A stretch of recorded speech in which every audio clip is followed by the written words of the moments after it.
Welcome back, guys, to another episode of Authentically Albertan. We're here back at the Alcove, and this time I'm here joined by Naomi. Naomi is a photographer, and she has been around the world.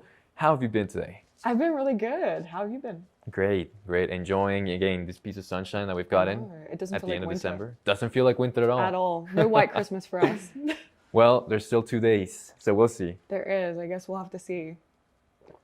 So what projects have you been up to recently? So recently I'm just I'm just in the editing cave. I'm coming In the down editing off, cave. Yeah, the editing cave. I'm coming down off a big year of kind of bouncing around and not really having a lot of time to catch up on things. So a lot of back end stuff right now. I'm updating one of my websites. Just really trying to get caught up with the last galleries I have before the end of the year. Try and just push them out. There's probably one that will carry on into the new year, but I really wanted to kind of get the majority of them done so I could kind of like close my laptop at the end of the year and just like take a few days, which I haven't really done officially in a super long time. So. And when it comes to editing, what's your workflow like? What do you use? So primarily Lightroom. Most of the bulk of what I do is in Lightroom, and then usually it's just like popping it over to Photoshop for some cleanup of distractions, anything super wild. Often with, if I'm doing any composites with night scenes, which I don't often do, usually it's single shot or stacking. Sometimes I bring that over into Photoshop, but I would say probably 85% of it is in Lightroom. I'm so used to the workflow with that. I have everything dialed in. I know my shortcuts quite well, so it's kind of just nice and quick. Usually I fight with Photoshop quite a bit. It's just like I always have beef with Photoshop. It's tricky. It doesn't seem like it's tricky, but yeah. you know, in a lot of cases, there's a lot of buttons to click. So many buttons.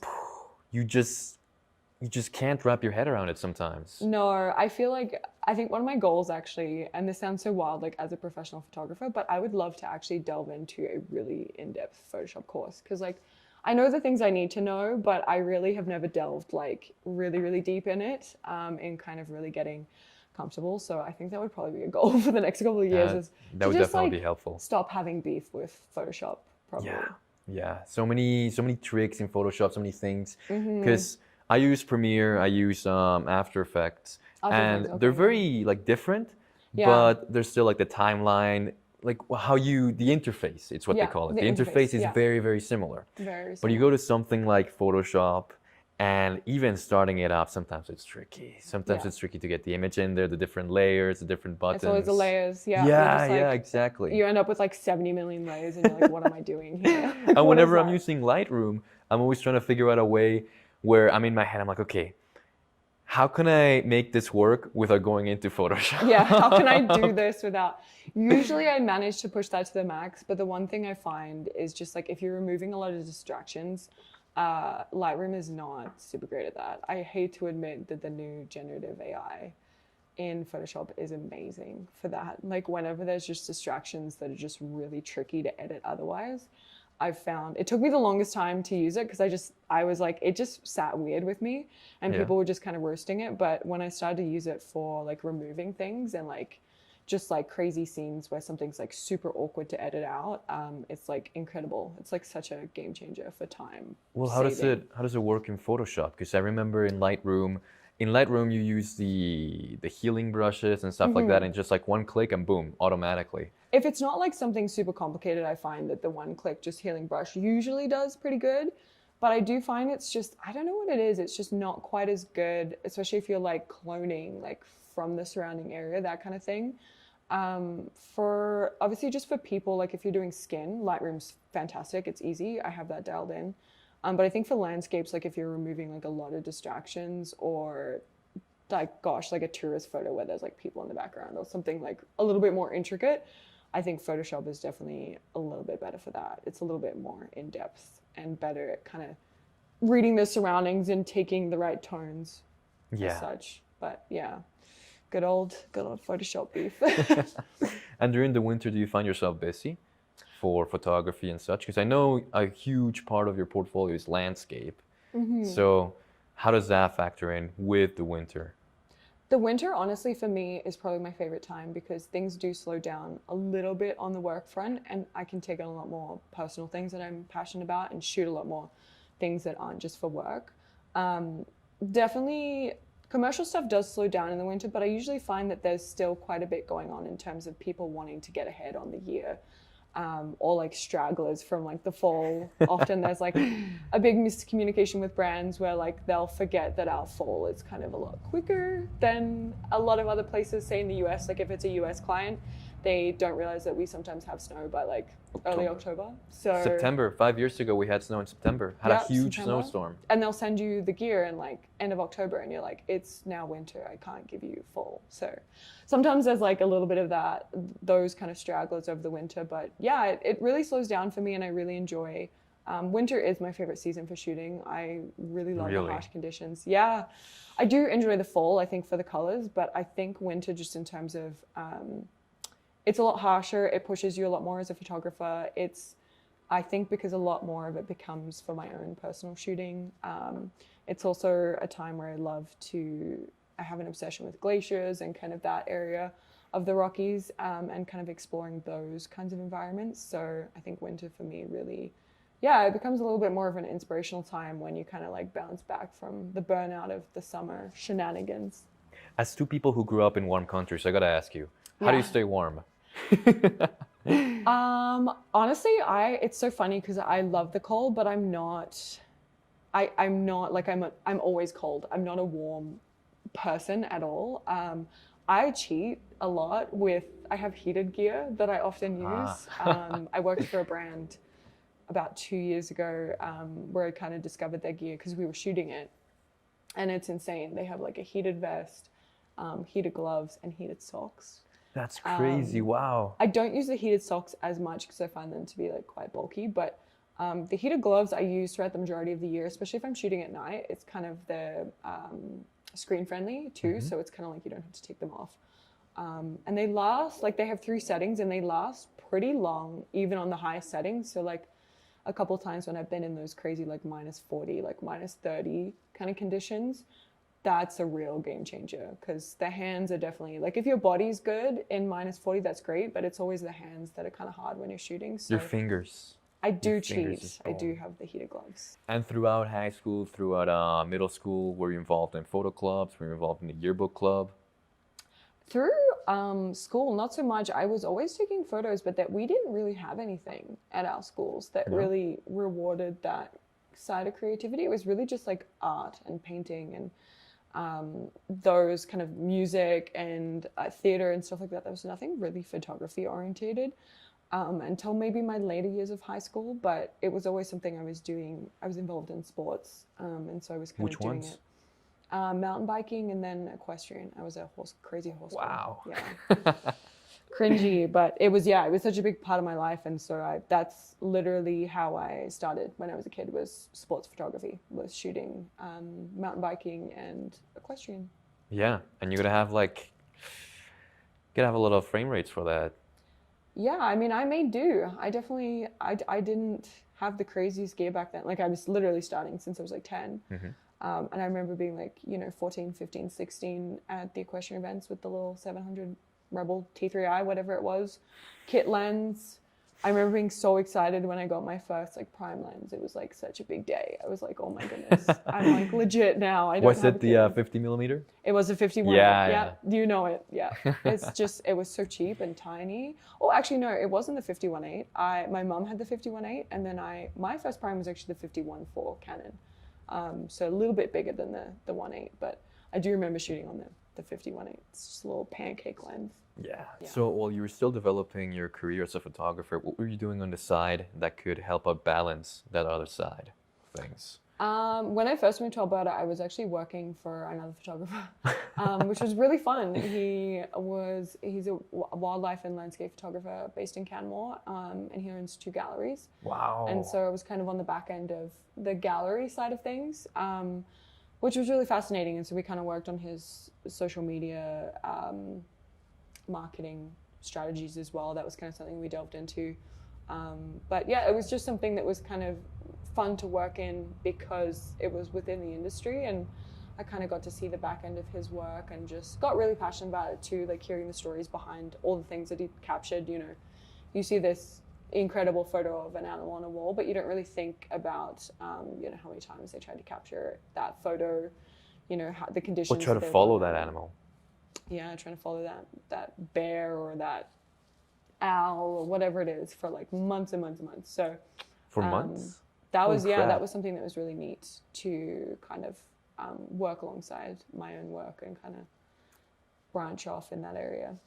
And how did you, were you like his second shooter, or were you carrying his gear around? No, it was just in the gallery. In the gallery. We did shoot together on a couple of occasions. Like he had a couple of projects where it's like we would go out and shoot, but no, primarily all like office back-end gallery stuff. So dealing with like the print side of things, which is really fascinating, and just like the business side that you don't think of, like running a gallery, which is immense, by the way. Like people don't realize how crazy it actually is. What does that look like? It's huge. It's obviously like massive. What's your biggest overhead. concern when you're owning a gallery? Probably the overhead expenses. Yeah. Like quite literally. Like it's renting a space, because a big thing with galleries is you want to rent a space in an area that's going to be profitable, because you want to be getting as much traffic as possible, and so that's huge. But also just I think finding a balance between knowing what's people want to see and what's going to sell, and also shooting your own personal passion projects. I think those are probably like the two big things I would say. So how does it work with galleries? Is it just galleries per photographer, or can that gallery also have other photographers? There are some galleries I know that do that. I would say in Banff and Canmore, the majority of galleries are one photographer per gallery. They're kind of managing that space, and that's their designated gallery as such. And so then that's when they can kind of like branch into offering like smaller products along with like the bigger, you know, aluminum prints and things like that. But I know when I traveled like in different areas like of the States, sometimes there would be like multi-artist galleries, and sometimes even like multi-medium. So like art, paintings, as well as photography. I wanted to ask you, how did you grow your gear from there? Because I know photography is a very expensive like career. Always in grow my gear. Yeah. Yeah, it's been a super gradual process. Super gradual. I switched from Canon to Sony, I think 5 years ago. Would have been during COVID, I think, so almost 5 years ago. That was a big pivotal turn for me, because I'm super passionate about Sony, and I just think at that time too, when I was kind of assessing the move to mirrorless, Sony just had so much more at that time for what I needed, as opposed to Canon, who was a little bit behind at that time with what they had to offer. And so that was super exciting to kind of delve into like the mirrorless world. And that was when I started with the mirrorless camera. I started with the Sony a7R III. That was like my primary body for the longest time. And then, yeah, just kind of growing gear from there. There was a period of time where I lived in the States briefly in Washington, and I worked for, I don't know if you know Moment, the camera.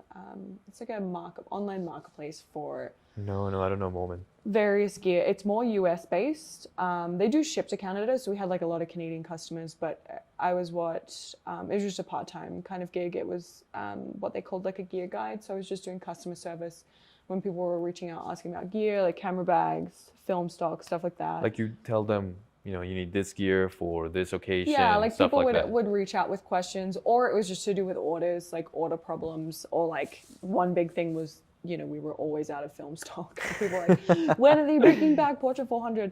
And just like stuff like that. But that when I worked with them, I kind of got a little bit more into gear then, and just like became a little bit more of a gearhead.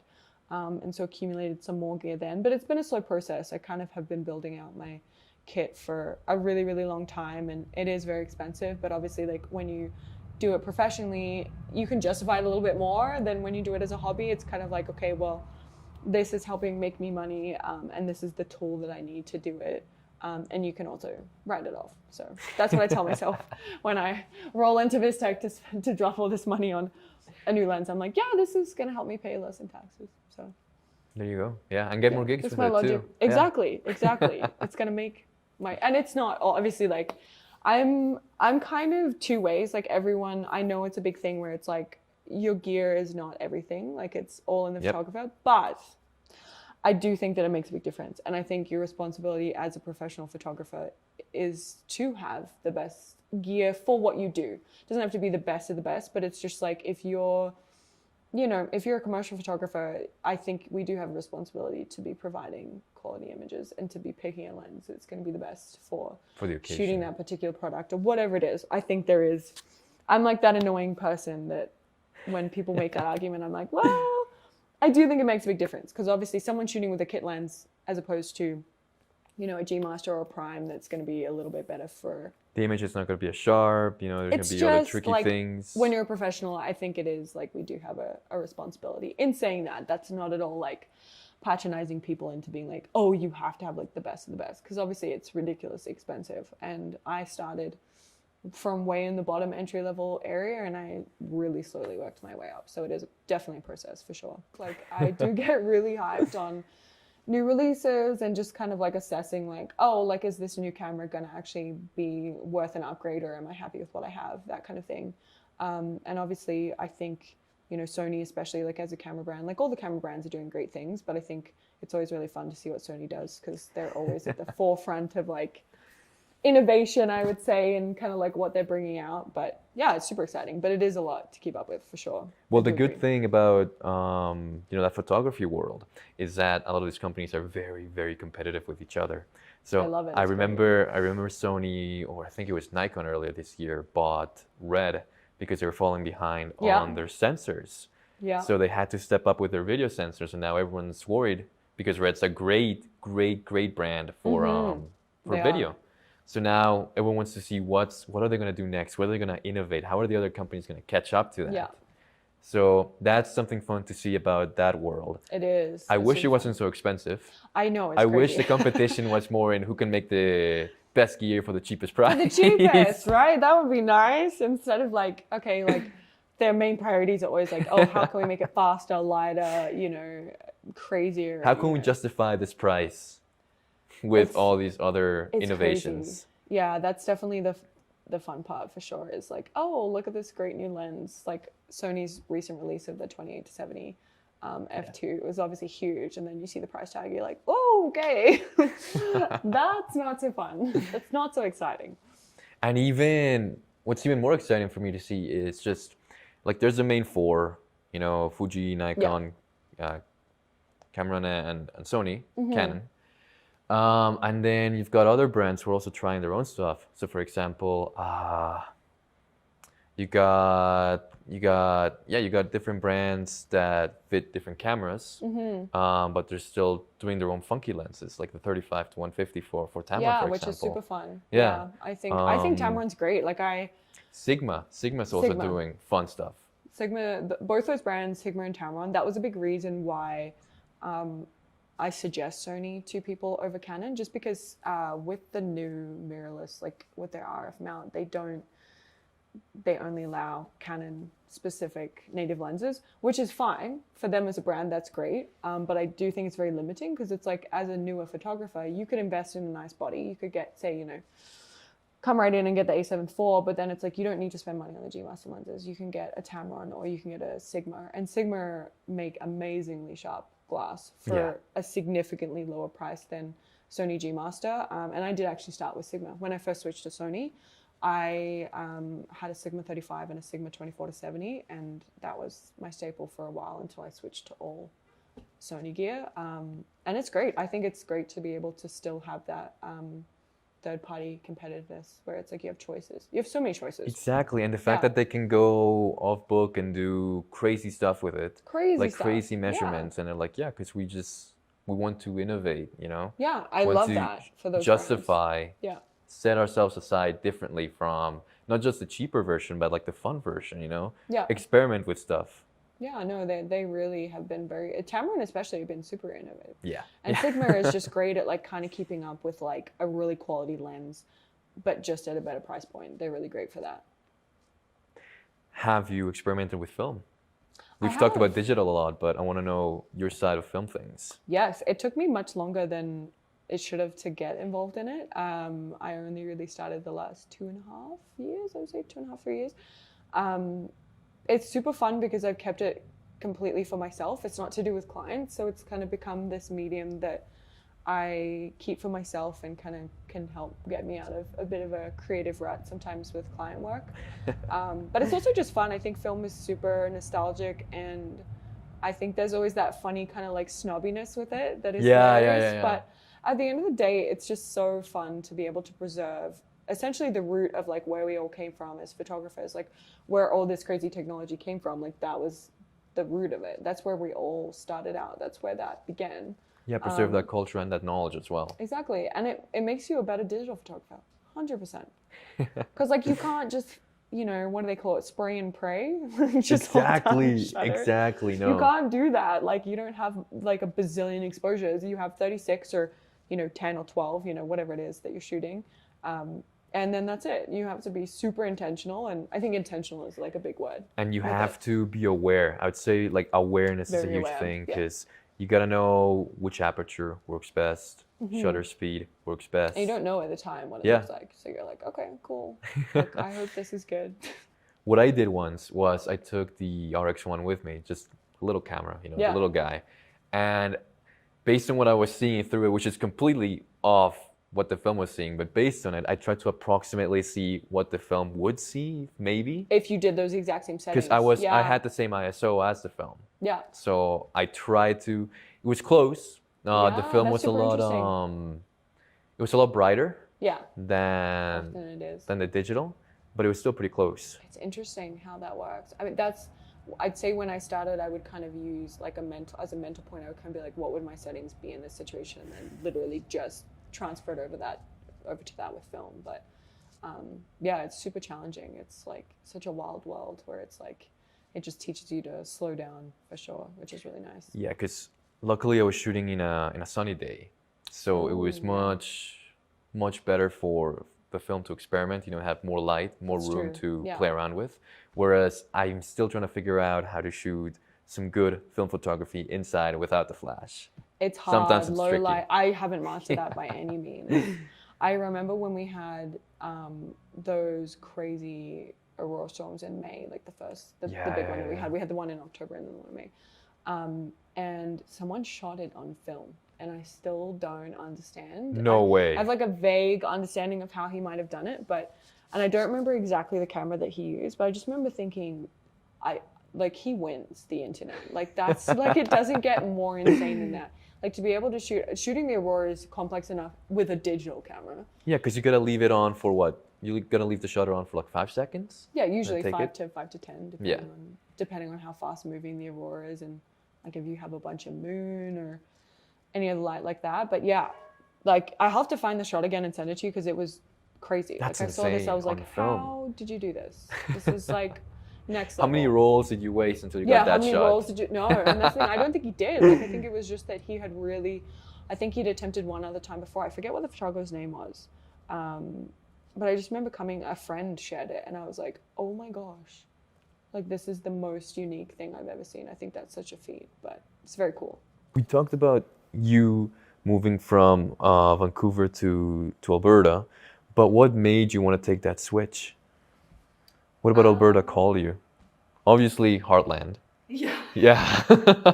I always, so when I moved to Canada, it was always my goal to end up in Alberta. I just was kind of, as I said, involved in the film industry, and so that was kind of where the hub was in Vancouver. I took my first trip to the Rockies in 2016, which was the first year I was in Vancouver, the first year I moved to Canada.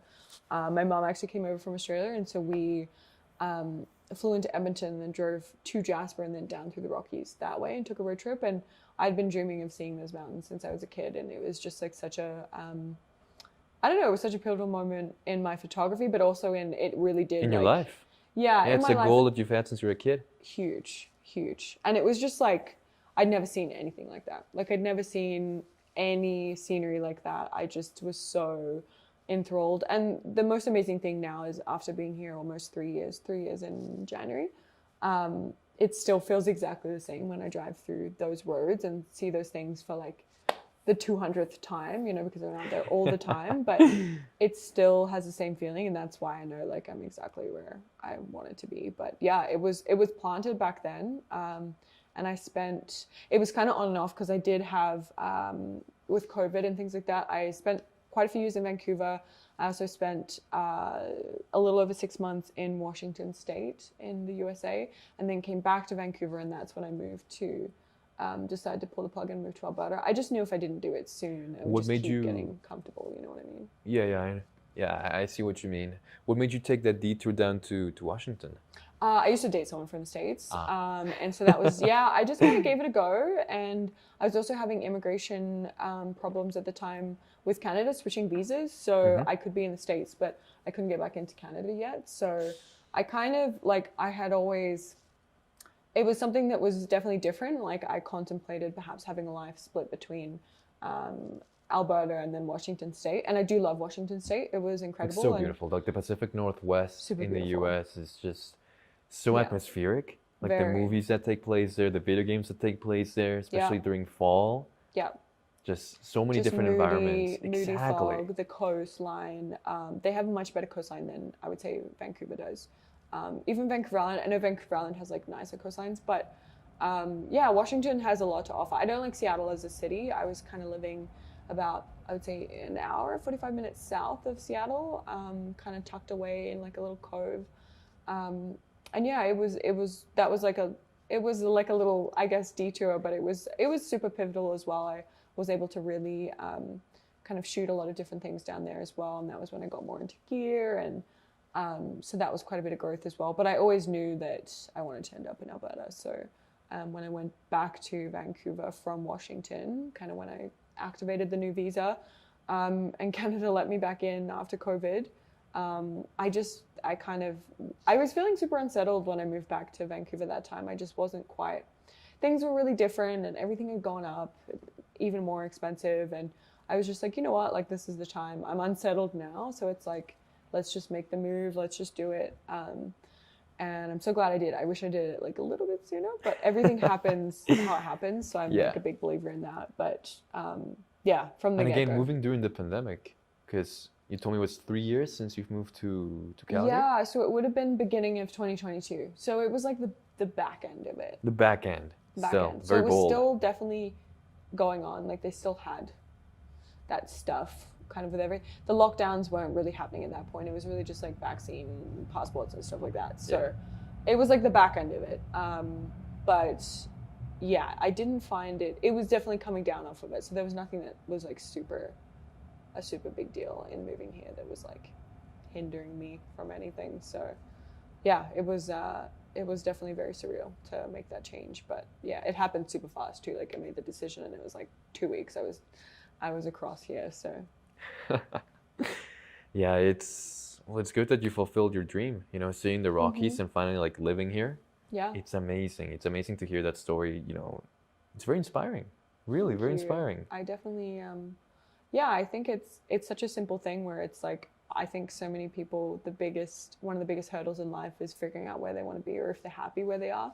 And so I feel really lucky that I'm super grateful that even when I didn't know a lot of the other things like in my life at the time or have a lot figured out, I knew that that's what I wanted, and it's always been pretty clear. And everything that's happened since moving has just like reinforced that it was such a good choice. So it's always nice when you have that like reinforcement of something like that, and you're just like, yep, this is exactly where I'm supposed to be. So like, yeah, you had that goal. You always had that lifelong goal, and like you said, you know, things around you were different, but then that goal kept you focused. It did, yeah, for essentially the better part of 10 years almost now. Wow. So yeah, it's a very long time. Very, very long time. So yeah, it's nice to be settled. And I only recently, after a super long time, got permanent residency. So now to be like settled and here for good and working towards citizenship is just a super nice feeling. So there's not like an expiry date at the end of kind of what I'm doing. So for the foreseeable future, you are staying in Alberta? Yes, for life. I for would life. say. Yep. Wow, there will always awesome. be travels, but this is 100% This is home. Yep. Unless something crazy happened that changed that. Not gonna lie, I went to Norway and I was like, I could live here, but no, Canada, jokingly, obviously, Canada always. I viewed it from home. I viewed it as home from the first day I was here, and that was Vancouver, and now being in Alberta even more so. I'm like, yep, this is exactly where I want to be. Gotcha. Yeah. How did you start your own career after working with that other photographer in Canmore? So how did you settle yourself as independent from him? That was something that I've been on and off over the years. So even before that, I had been full-time before and then kind of moved locations. So I've had like little stints. And so because that was a part-time position, I was never really full-time with them. So it was very easy to kind of phase into my own.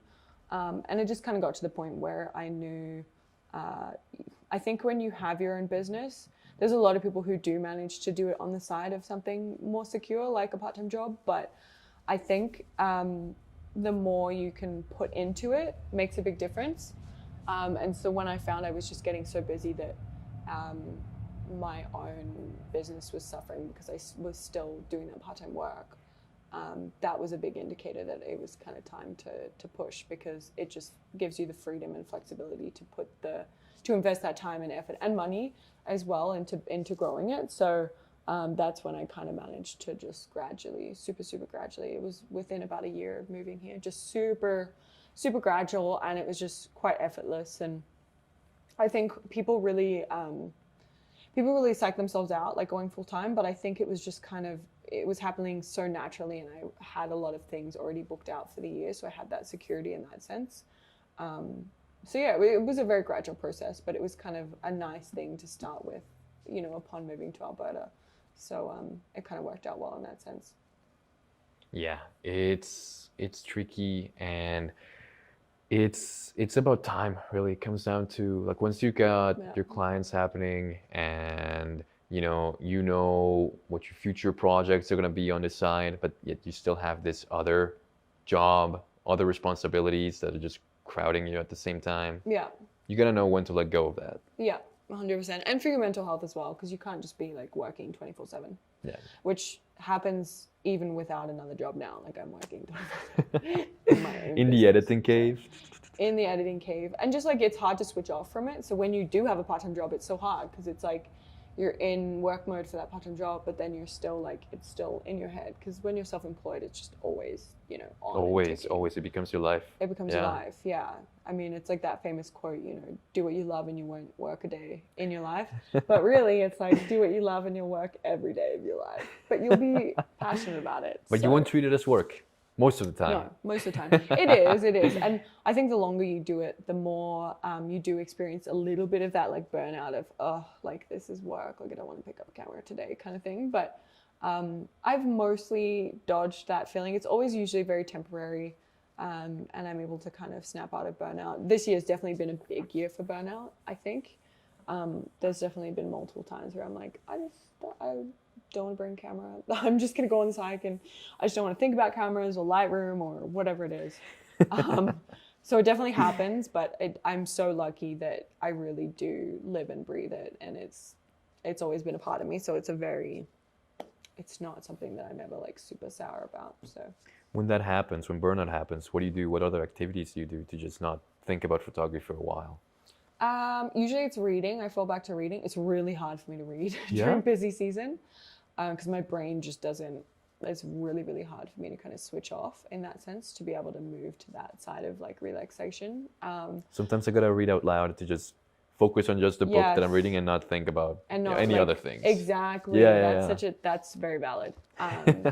Reading or usually just because I am so heavily involved in the outdoors, and that does tie in a lot with my photography usually, obviously, but there's a lot of times where I don't bring my camera and I just go and do whatever hike it is, or scramble, or outdoor activity, and just not think about taking photos. And there'll be a lot of times where I do bring my camera, but it doesn't come out in the bag, because I'm just like, you know what, I just want to enjoy this. I don't want to think about it.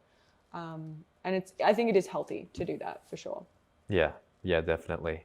For me, it's playing instruments, reading as well. Although I pretty much read the classic novels are kind of my thing. So I've been reading Don Quixote for the longest time now, because it's the longest book. Nice. But it's in its original Spanish, and it's just such a foundational piece of Western literature. That's very, very neat. And I think classical is probably even more of an escape from like everyday life, because it's so removed from what we're dealing with every day, that I think you could probably put yourself in that little like space a little bit easier. Yeah. And like you, I hike as well, but during the summer. I don't dare to hike during the winter. No. Honestly, fair. That's quite fair. we're crazy. The people who hike in the winter are nuts, and we want to suffer. It's called type 2 fun. Yeah. Type 2. So now that you've got, you're focusing full time on your business, how was the first year like? It's always a trial by fire. So how did that work? Trial by fire is the right word for sure. It was a lot of learning by doing and learning by making mistakes. That's, I think, I've made a lot of mistakes. Like I said, I was officially full time for 2 years, but I did have partial times in the past where I was kind of full time, so I got little tasters of it. And it's definitely like I've been making mistakes for over 10 years, shooting, so that kind of helps. But business wise, it becomes less about the shooting and more so about the business side of it. And so I think that was the biggest thing that kind of like hits you in the face in the first year full time. You realize that it's not often as much about how good of a photographer you are. It's more so actually, especially with commercial work, how good you are at pushing yourself out there and putting yourself in front of clients. And there's a lot of people who aren't, and I say this to anyone who's kind of starting out, it's like, there'll be a lot of people who actually don't shoot as well as, someone perhaps does, but they're very, very good at the business side and they will often excel more. It's like very good social media savvy. Not social media side, no, commercial as well. Most of what I do with commercial is nothing to do with social media. I don't really do sponsored stuff as much as some people that I know do. The majority of my, I did one sponsored post recently, but it was tied in with the commercial images I was already delivering. So I don't like posting sponsored posts. So usually what I do on the commercial side is things completely out of social media. It's that they're buying a package of, say 10, 15, 20, 30 images for a certain project or product or whatever it is. So that's the majority of that. So often I find it's like numbers is a huge game in photography for sure on social media. It does help. And there's a lot of people who have been able to leverage other revenues of income from that. But there are still a lot of photographers with barely any followers who I know make 6 figures in commercial photography because they just know how to push. Yeah. There's nothing to do with Instagram. And that's what you really have to pull away from in today's society, because every second person is blowing up on social media for trending reels or whatever it is that don't actually really have any substance to them. It's not photos anymore, it's all video. So I think a big thing is just like kind of keeping that out of your head and just focusing on what you can do outside of that, which is just what I've done. So and obviously weddings as well. Weddings are super, super different to commercial in the sense that I find with commercial you have to negotiate and you have to push a lot more, whereas with weddings it's kind of like they come to you, they don't question the pricing most of the time. Well, they really had that. Yeah. With a wedding, no, not so much. Most of the time they don't, and it's like they pay what they pay. They pay on time, which is a big difference between compared to commercials.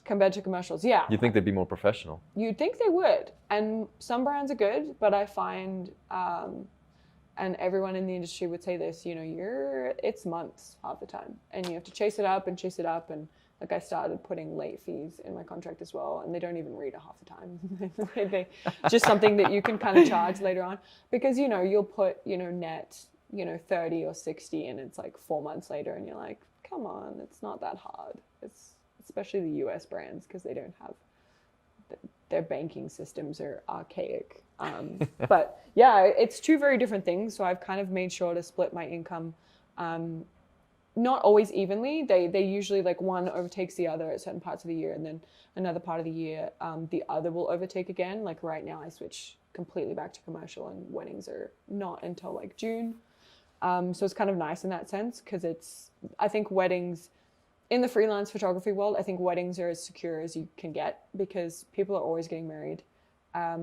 It's very easy for me, without putting a lot of effort into my business or into marketing, to book a season. It happens really effortlessly at this point, just with what I've built up. So it's kind of that one little bit of security. Dare I call it that? It's not fully secure, but it's always there. You can kind of see, you book out your year and you can kind of see, okay, this is my revenue for the year. And then it's like, it's nice, because then the commercial is often a lot more short term. You only book it like a couple of months out, sometimes a couple of weeks. And then that just builds on top of that, and, takes over at some parts of the year, and then at some parts it drops down. So yeah, it's I think building a combination of both of that and kind of being able to not just be in one niche. A lot of people will say that to be successful you have to be in one niche, but I'm definitely a big believer that that's not always the case. I think a lot of people have kind of patronized me for, not patronized, but you know, you kind of have people make comments about weddings being like a stepping stone to other photography, which it can be for some people who don't want to shoot weddings. But for me, it is still something I'm quite passionate about. And they've taken me to like 6, 7 odd countries, and Wow. not just within Canada. So it's been able to take me internationally. Yeah. Yeah, destination weddings was something I didn't intend to get into, but it just kind of happened, and it snowballed quite a bit, and yeah, I was able to kind of take it into that realm, which is super fun. It just keeps it a little bit more fresh, even though it's a lot of tropical destinations, which I get a little bit tired of. But I could never get tired of tropical destinations. Yeah, I'm just weird. I think it's obviously beautiful. I'm not complaining at all. It's obviously a big privilege, and I'm super grateful to be taken to these places. But shooting a 12-hour wedding day when it's 35 degrees and you're sweating in like 90% humidity, that's not on my, like, I would rather. How often shoot do you get in burned? -20. What's that? How often do you get burned? Quite a bit, yeah. All the time? Quite a bit. I am Australian, but I still definitely do burn. So yeah, no, it's that's been super, super fun, and it's just kind of kept it fresh between the two niches. So that's one aspect we didn't talk about during the first year. We talk about, you know, the finances and all that, but the mindset of getting organized, of again building out a schedule, seeing how many things you've booked, your revenue for the year, and then making the contracts too, like you mentioned. Yep. Making your own contracts and making sure that you're protected as well, that they're not going to screw you over and everything like that. Yeah, contracts are huge, and I've been pretty lucky in terms of I've never had any like fishy situations or situations that have kind of gone south legally. But I know a couple of friends who have had situations like that, and contracts do really protect you for sure. Have you ever imagined yourself traveling to Northwest Territories or Yukon? Yes. Because I know it's very similar to what we have here, but much more remote, much more wild. There's a place up there. There's like a huge national park, kind of like what we have. Yeah, Tombstone Park. Yeah. Top of my list. Yeah, it's. I'm hoping for this year to go in the fall. Yeah, super fascinated by the Yukon. Never been, but it's really, really high on my list to actually explore that part of Canada and those really, really remote, like Baffin Island, but a little bit less remote. And you still got the mountains and everything, because something like Nunavut is more plain. It is a little bit more plain. It's very Arctic, like desolate. Whereas Yukon, I know, still has a lot of the mountains and a lot of kind of the foliage and things like that. But yeah, high on my list. Hoping for this year, it's kind of. That's a priority of mine to go to that area for sure. And a lot of that mystery to it, mystery mood, definitely. Because there was this valley over there called the Valley of the Headless Man. And during the gold rush, they called it because they kept finding bodies, just headless bodies. People go there for the gold rush. Yeah. That's crazy. There's a lot of history there. It's insane. I have a friend who we were backpacking back from Mount Assiniboine, and he had memorized all these poems from He had memorized poems. He had memorized these ancient historical poems from the Yukon, about the Yukon. And I remember us just hiking, and he was just telling me he was citing these poems to me as we were hiking. And it passed a lot of time. It was amazing. But I was like, his name's Ben, and I was just like, where the heck? I was like, did you? And it all came from his grandfather, because his grandfather always used to apparently tell him those stories and those poems, so he kind of like integrated in. But I was like just so fascinated, and I could kind of like start to picture the Yukon based on these descriptions, these really like ancient descriptions of it. So coming back to your business now, I wanted to ask you regarding just finding clients. How does that network feel like, or how does that network work? Yeah, so it's probably my least favorite part because it involves a lot of pitching.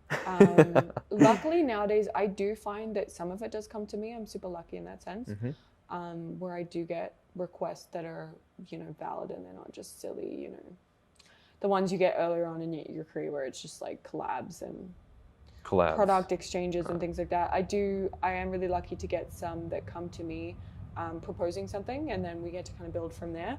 Those are really nice because I know that they've already seen my work and they've already seen some sort of value, so they're the ones requesting. And then sometimes obviously it's pitching. A lot of it is pitching and just simply seeing brands within a certain niche, or say the outdoor niche, and then just kind of seeing where they might have holes in their material or marketing or website, and kind of go to them and say, hey, like this is what I do for a living. Like I can provide you with material for your social media, for your website, for whatever it is, for print. And then you always send them like the cold email? Yeah, it's often I'll just get a direct, like a marketing email. Sometimes I'll DM either on Instagram or something like that. Sometimes you can find the emails online, and then try and email directly rather than just like a generic, info@brandname.com. Usually it's better to directly email like the marketing director or social media coordinator, whoever it is. So yeah, combination of people coming to me and pitching. That's for commercial stuff. For weddings, it's obviously all coming to me. I don't pitch for weddings. I don't go up to random people and be like, hey, want me to shoot your wedding? It's them coming to me, them having seen, most of my inquiries this year have been from social media or referrals. So word of mouth from other people that I've already shot with. So yeah, they come from there and they've already kind of seen the work and they know like what to expect. And so it's just a very different process to commercial, because they're just like, yes, we want to book, or they want to like sometimes call first, obviously, to make sure that it's a good fit. And I like to make sure it's a good fit too, because sometimes I have turned down people or just said, we're not going to be a good fit, you should go elsewhere.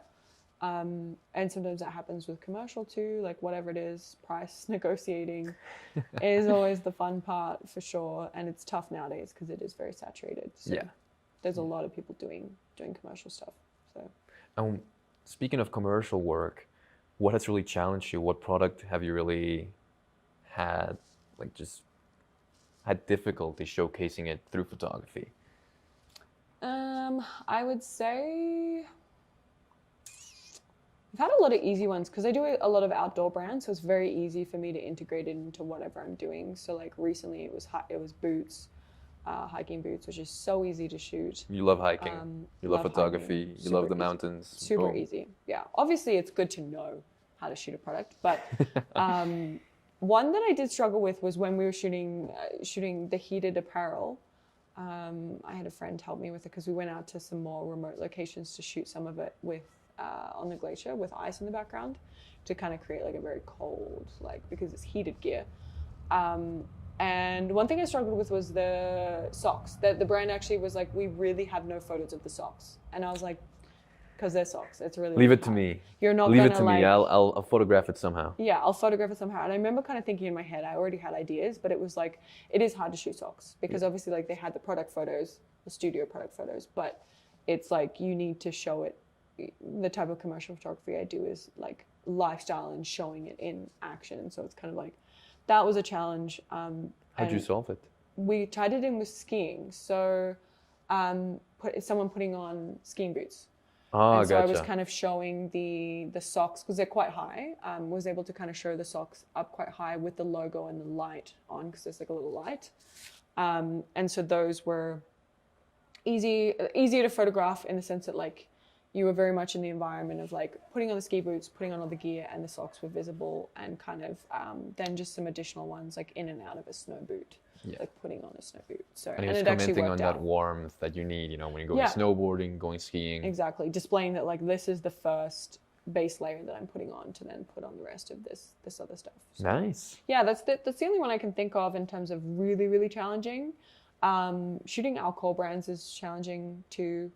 Alcohol brands. Or just beverages, not even just alcohol, but alcohol. There's a lot of legalities as well because you're not supposed. There's different laws. You're not supposed to glorify it or you're paint supposed in a to positive always. light. And it's not supposed to be open in certain environments and things like that. But beverages is hard because you're trying to, make a beverage look majestic. But it can be lots of fun. It's more of a product shoot. It's not on a person, so it's kind of like you can kind of have some fun with it. So. But yeah, the socks was probably the hardest one for sure. It's an interesting thing to shoot. Yeah, but it's a great, very innovative workaround around it, tie it to a sport that focuses on cold weather, and boom, there you go.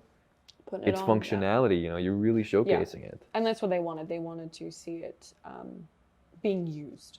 Like they wanted to see what it was actually, like it in action for what its use is, which is keeping you warm. So how do you navigate creative differences with the clients? Because, you know, working at Vistec, I would hear endless stories about clients who demanded, what was it, the raw photos instead of the edited ones and stuff like that. Oh gosh, yeah, I've never had that with commercial clients, thank goodness. They never ask for raw files, which I would go insane if they did. But why is that for our audience? Like, why are raw files so important to a photographer? I always say, think about it as the cake that hasn't been baked yet. Like you have all the ingredients, but the cake isn't.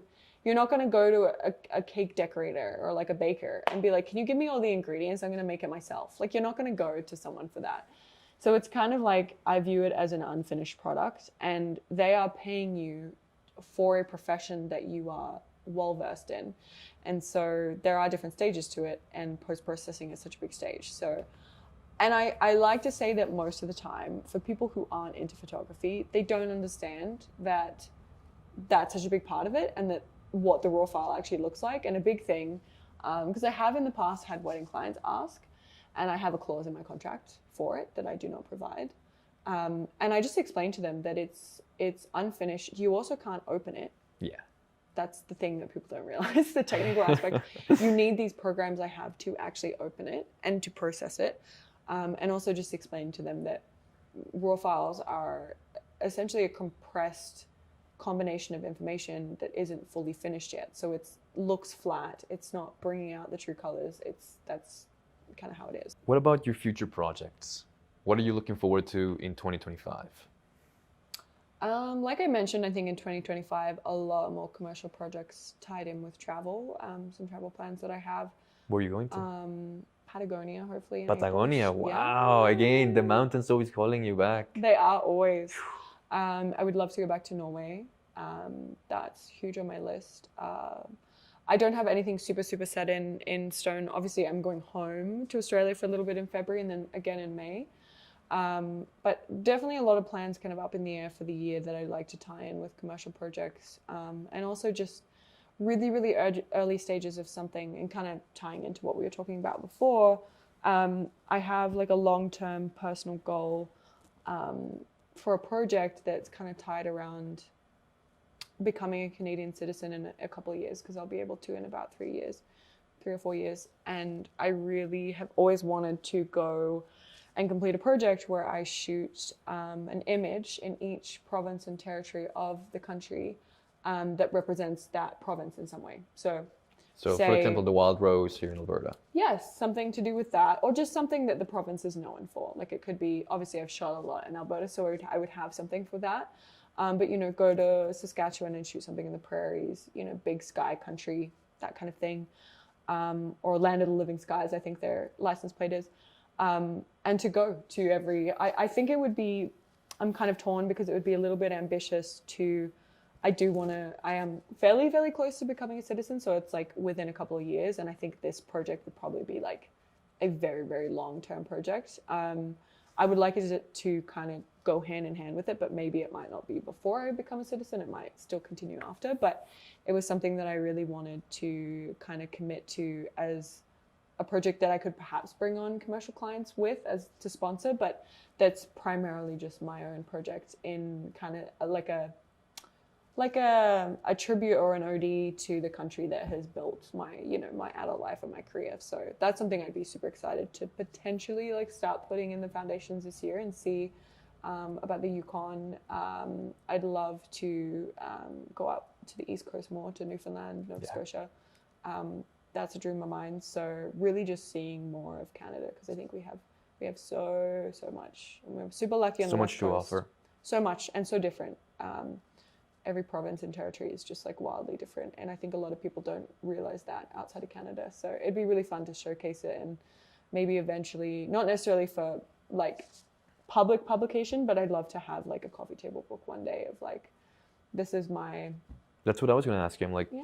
you know, we just showed you the zine before the Yes. interview here Yeah, for I the love Alco it. Photo Club. That would be a dream of mine And one I day. did want to ask you Yeah. if you wanted to make a zine one of these days, you know, with all That your is a photos. dream, yeah. Yeah, I think I would But love to. I love the idea of going to each province and shooting something that Yeah. identifies it. Or if you're doing a Identifies it, zine, yeah. maybe fill up a page with, Yeah. again, It could be 5 multiple. things, 4 things Yeah. that identify it. Or just some sort of experience as well, like not just being an image, but also going and doing something in that province that they're known for, that maybe is historically tied in or something like that. And I kind of have like little ideas for each province, but it would probably be something that might just happen while I'm there and just kind of allow it to turn into, you know, whatever.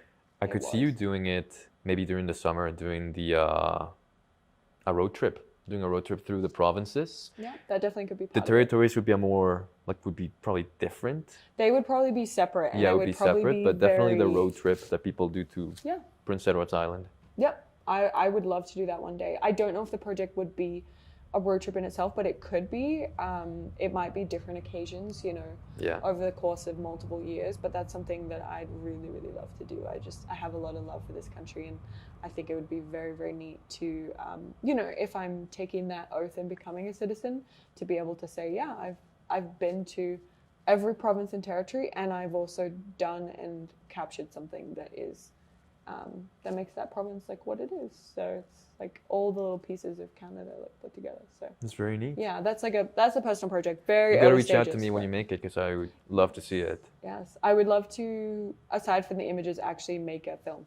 Nice. Make a little, just for Wow. myself more than anything. Nothing crazy, but just to make a short film about that project and that journey to capture all those different things. So that's a little goal of mine for sure.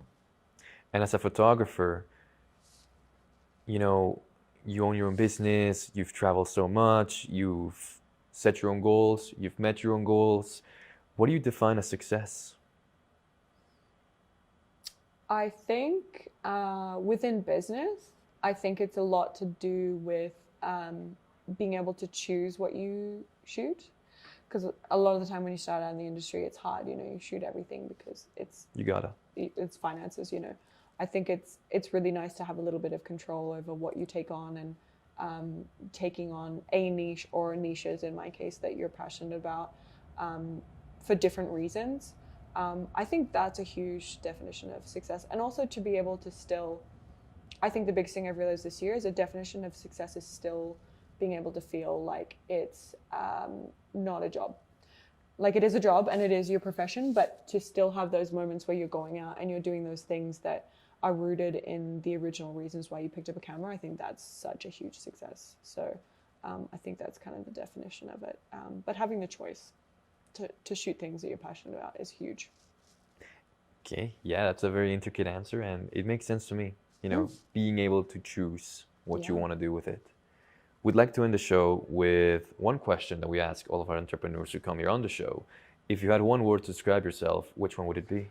One word. That's always so weird because I'm always like, it's talking about me. I say curious. Curious. Mm-hmm. Nice. That's the root of everything that I do, and the reason I'm in another country is because I'm curious. So yeah, I can definitely see it with what you've told me, and definitely just feeling it. Mm-hmm. Also determined, you know, meeting all those goals and everything, and just setting other different goals for yourself. I would it's say very, very impressive. Too, still a little bit too, probably psychotically determined with the amount of time that some things took to get with immigration, things like that. But yeah, curious, determined, a little bit stubborn. That's not one word though. Curious. Well, yeah. Thank you, Naomi, for joining us today on this episode of Authentically Albertan. It was great listening to your story, to your advice. Again, keeping up with the legalities of photography. I think that's something that we learned a lot about today. And again, thank you for being here. Thank you so much for having me. It was a blast. I'm glad you enjoyed it. Thank you guys for watching this episode of Authentically Albertan, and we'll catch you on the next one. Stay authentic.